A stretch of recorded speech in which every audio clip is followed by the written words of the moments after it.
আজকে শেয়ার করব আপনাদের সাথে ভিন্ন রকমের একটা রেসিপি। চপ তো কতভাবেই খেয়েছেন, বেগুনের চপ, আলুর চপ, ডালের চপ, তবে মুড়ির চপ কখনো খেয়েছেন? না খেয়ে থাকলে ভিডিওটা আপনার জন্য।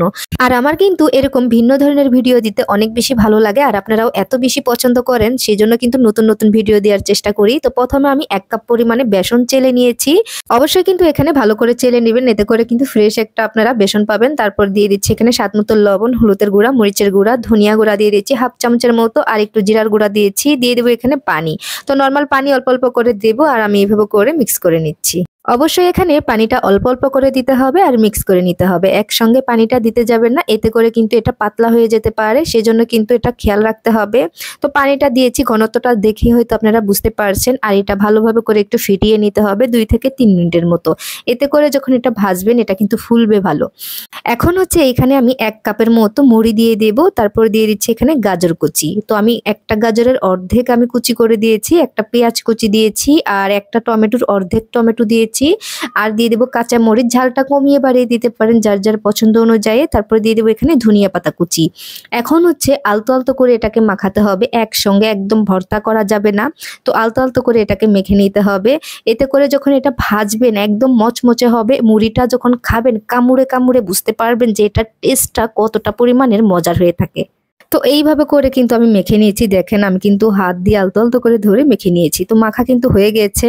আর আপনারা কোন জায়গা থেকে ভিডিওটি দেখছেন অবশ্যই কমেন্ট করে জানাতে পারেন, যাতে করে আপনাদেরকে ধন্যবাদ দিতে পারি। ইউটিউব থেকে দেখলে আমার চ্যানেলটি সাবস্ক্রাইবার করে রাখবেন, যাতে করে সবার আগে আমার ভিডিওটি পেয়ে যান।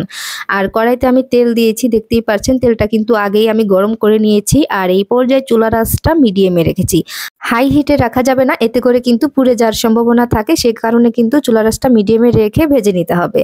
তো আমি এখন হচ্ছে উল্টে পাল্টে দিচ্ছি, তো একটা চামচ দিয়ে উল্টে দিচ্ছি। আর এই মুড়ির চপটা একবার যে খাবে রোজ বানাতে যাবে, এত পরিমাণের মজার হয় এটা বলে বোঝাইতে পারবো না আপনাদেরকে।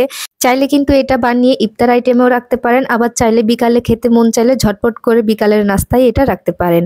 একদম মানে এটা মুখে দিলেই একদম কুড়মুড়ে এত বেশি লোভনীয় হয়ে থাকে। জানি না এটা আমি কতবার বানাবো তার কোনো হিসাব নাই, কারণ আমাদের বাসায় যেটা ভালো লাগে ওইটা যে আমি কতবার বানাই তার কোনো হিসাব নাই, কারণ বাসায় সবাই অনেক পছন্দ করে, সে কারণে ওইটা বানানোও হয় বেশি। তো একইভাবে কিন্তু আমি সবগুলা ভেজে নিয়েছি। বিশ্বাস করেন আজকে আমাদের বাসায় ইফতার আইটেমে এইটাই সবাই খেয়েছে আর এত বেশি প্রশংসা করেছে আপনাদেরকে বলে বোঝাইতে পারবো না। তো সেম প্রসেসে সবগুলা ভাজা হয়ে গেছে, আমি একদম মচমচে করে একটু ভেজে নিয়েছি চুলার আঁচটা মিডিয়ামে রেখে। তো মচমচে করে ভাজা হয়ে গেলে নামিয়ে নিলাম। এই যে দেখেন এটা কিন্তু ভাজা হয়ে গেছে, এটা শুধু দেখতে সুন্দর না, খেতেও কিন্তু অসম্ভব মজার। এখন যে আমি ভিডিওটা এডিট করছি, মানে এডিট করতে পারতেছি না, আমার মনে হচ্ছে যে আজকেও এটা বানিয়ে নেব, এত লোভনীয়। তো অবশ্যই বাসায় এইভাবে করে একবার হলেও ট্রাই করে দেখতে পারেন।